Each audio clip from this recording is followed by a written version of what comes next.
Today we have mini Masha Catснip. It must be Take Your Kitten to Work Day because she is working the Leopards News Network desk today. And she is reporting on an explosive story, an important story coming out about leopards eating faces. This is the story. Liberals warned me about MAGA's racism. I didn't believe them until now. Let's get into this. This is an interesting write up. It's from the Free Press. The author is Kiran Sampath, and it seems to be an op ed of sorts, maybe like an essay.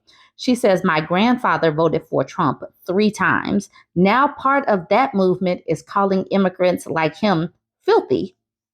And like I have been reporting, we have had alt-right MAGA against Indian MAGA, and it has been something to behold. So let's jump into this write-up by Kiran Sampath. She says, on October 9th, 2016, the day after Donald Trump was elected as the 45th president, my high school history teacher pulled me back after class. Are you okay? He asked me. Before I could answer, he expressed concern that I should be vigilant in a post-Trump world. Don't be surprised if people start telling you to go back where you came from, he said. I've often thought about that moment, the unnecessary injection of racial anxiety into my otherwise normal school day. When I think about the irony of progressive identity politics, my parents, both born in India but educated in America, would laugh about their well intentioned but misguided friends who, in their eagerness to ward off the idea of otherness, ended up contributing to it.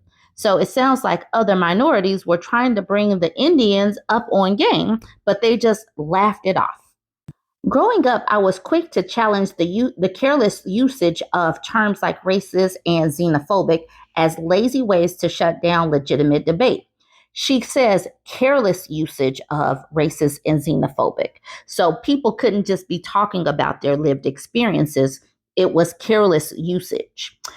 All right, and that's just how you shut down legitimate debate. She says, even when I was 16, before I could articulate economic arguments, discussing border security seemed fair game, not because I feared immigrants, but because a country needs to know who's coming in. Back then, when people called MAGA supporters racist, I thought they were overreacting. But then, listen to this. But then a few days ago, I opened X to see my feed populated with anti-Indian vitriol, calling the country where my parents were born filthy and its people filthy and undesirable. Some condemned these comments, but many others agreed, and still others criticized the critics for crying racism. But I could see it for what it was, raw bigotry. I could see it for what it was, raw bigotry. Okay, now we do need to talk about a few things because back when Trump was calling other people's countries whole countries, and back when they were saying we need more people like, I can't remember the country, like more like Poland, basically more white people coming in, they didn't see the dog whistles being blown at that particular time because it was the Africans. Back when he was sitting up here tossing and dehumanizing the Puerto Ricans by throwing paper towels while they were suffering. It was nothing to be concerned about, even though they were out here literally being racist to these people by stereotyping all of these other people. It was nothing to be concerned about. It was just careless usage of those terms. But now the Indian MAGAs are being talked about, and she needs to clutch her pearls now. She needs to, because it's raw bigotry now. My life is filled with immigrants from India and Nigeria and Lebanon and the Dominican Republic, many of whom are definitionally the working class who voted for Trump. They are family members and neighbors, cafe owners who greet me by name, doctors, cleaning ladies, the mailman, my Cape Verdean babysitter turned friend of many years. All of them opposed illegal immigration while defending Trump from critics. He's not anti-legal immigration. He's anti-illegal immigration, they said. I'm pro legal immigration. Make it easier to do it the lawful way, they'd said. And many of these people from these countries do also come here and they reap the benefits of what the foundational Black Americans have fought for as far as civil rights. They reap those benefits without their people having to actually go through it. And then they look down on us who have been here and whose ancestors have been here when we tell them that they are literally being racist and that this systemic racism is baked into the cake.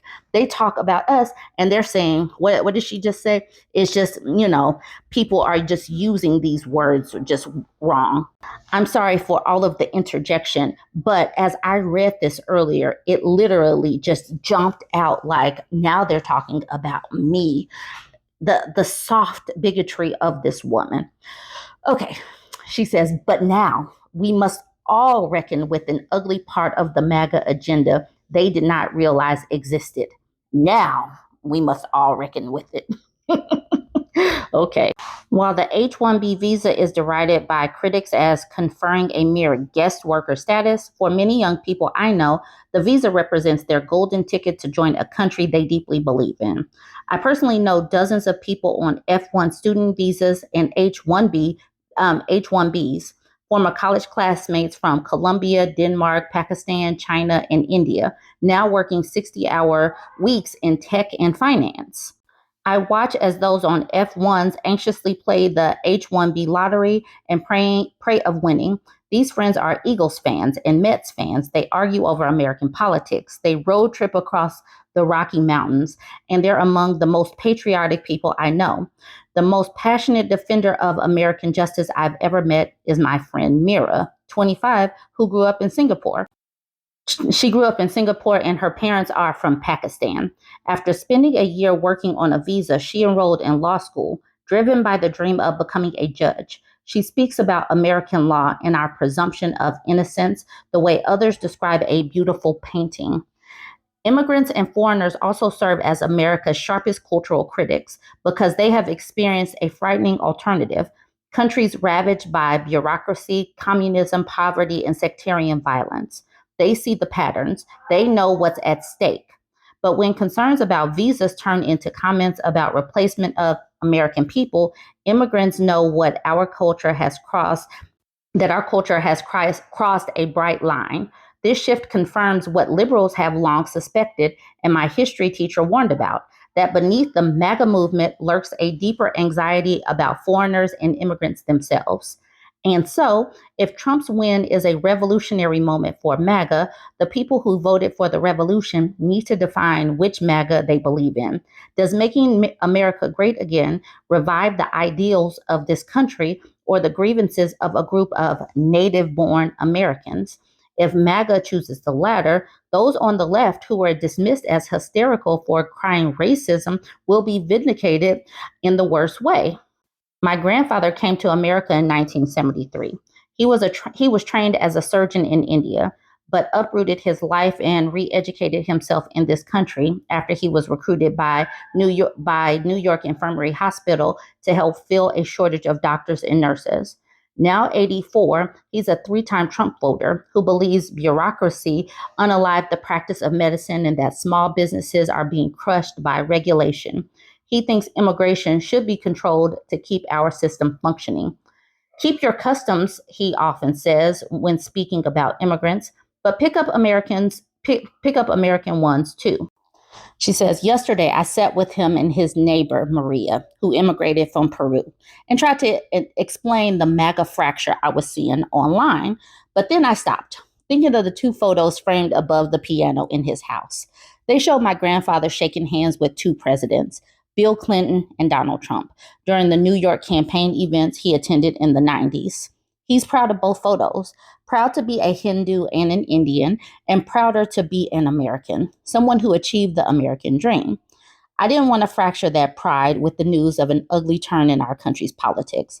How do you tell someone the country they've loved for 50 years is harboring a growing faction that wish they never come? And then, like this comment says, this is the worst kind of discrimination, the kind against me. That is pretty much the gist of this article. She scoffed for years at people who warned her about racism, denied seeing any racism, and resented anyone that tried to put the fear of racism into her mind until a few days ago when she opened her Twitter feed and found all kinds of racist against Indians. Exactly. That is when they notice the racism, when it's directed at them, not when other people are speaking on it.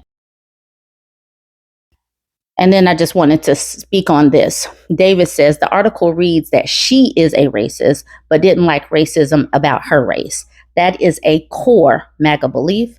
And then Walter Confine Toe says, big, juicy faces created just for leopards to dine on. And Grateful Eugene says, juicy faces.